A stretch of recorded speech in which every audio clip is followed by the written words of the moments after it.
This is the astonishing story of the grisly experiments which claimed to prove that severed heads remain conscious for up to 30 seconds after being guillotined. The guillotine is best known for its use in France, in particular during the French Revolution, where it was celebrated as the people's avenger by supporters of the revolution and vilified as the preeminent symbol of the reign of terror by opponents.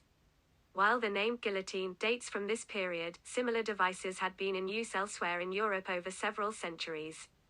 The display of severed heads had long been one of the most common ways a European sovereign exhibited their power to their subjects. The guillotine remained France's standard method of judicial execution until the abolition of capital punishment in 1981. The last person to be executed in France was Hamida Jandoubi, who was guillotined on the 10th of September 1977. This was also the last time that the government of a Western nation ever executed an individual by beheading.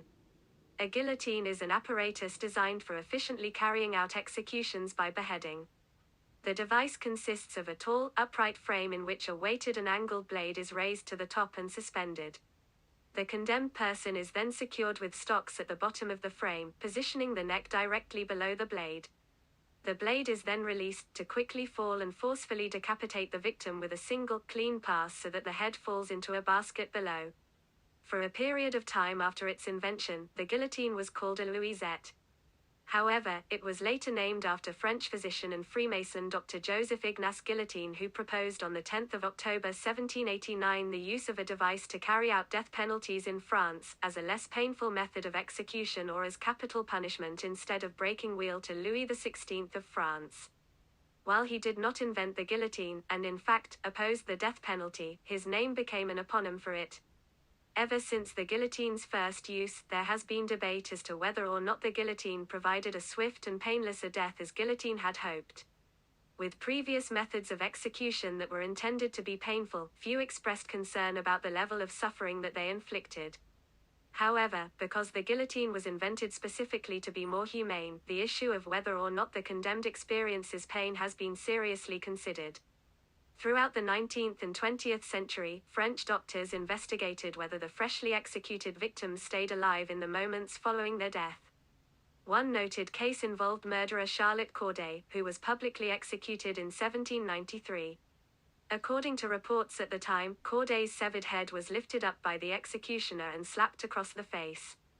And to the shock of the baying crowd, the victim's face blushed and appeared angry at being struck. But the most famous case was conducted by a Dr. Beaurieux, who claims a severed head responded to him when he shouted in its face.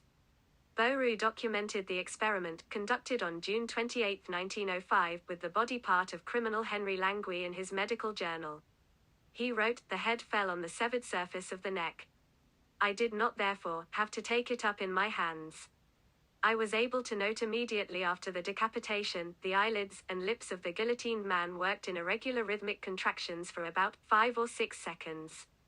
I waited for several seconds until the spasmodic movements ceased. The face relaxed, the lids half closed on the eyeballs, leaving only the white of the conjunctiva visible, exactly as in the dying whom we have occasion to see every day in the exercise of our profession. It was then that I called his name in a strong, sharp voice, Languy.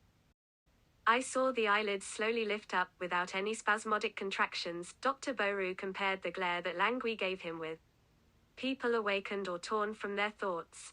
He continued, "Next Langwell's eyes very definitely fixed themselves on mine and the pupils focused themselves.